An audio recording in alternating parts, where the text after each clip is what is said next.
Hi friends, ఇక్కడ కొంచెం చూస్తే సూర్యుడు మరియు భూమిల మధ్య దూరం ఇక్కడ మనకి ఈ విధంగా ఇచ్చాడు. ఇన్ని మీటర్లు అంటున్నాడు. దీన్ని ప్రామాణిక రూపంలో రాయగా ఇది 7th క్లాస్ 121 పేజ్ లో ఉన్న క్వశ్చన్.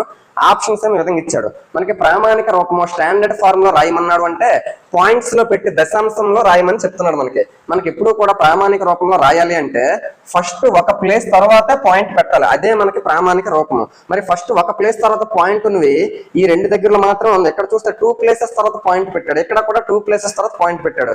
కాబట్టి ఈ రెండు కూడా మనకి ప్రామాణిక రూపం అవ్వవు. కాబట్టి ఆప్షన్ 2 కాదు, ఆప్షన్ 4 కాదు. నెక్స్ట్ ఈ రెండు చూస్తే 1.496 1.496 సరిపోయింది.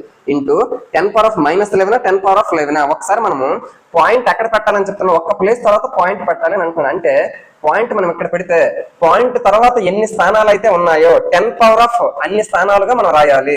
ఇక్కడ పాయింట్ తర్వాత ఎన్ని ఉన్నాయో లెక్క పెడదాం. 1 2 3 4 5 6 7 8 9 10 11 అంటే 11 వచ్చే 11 స్థానాలు వచ్చాయి. కాబట్టి 10⁻11గా మనం రాయాలి. 10⁻11గా ఇక్కడ రాశాడు, ఇక్కడ 10⁻−11గా రాశాడు. కాబట్టి అది తప్పు. పాయింట్ తర్వాత ఎన్ని స్థానాలు అయితే ఉంటాయో 10 అన్ని స్థానాలు మనం నెంబర్ రాయాలి. కాబట్టి మనకు కావలసినటువంటిది ప్రామాణిక రూపంలో ఉండేది ఇది మనకు అవుతుంది. 1.496 × 10⁻11 meters. Option 3 is the correct answer. Thank you.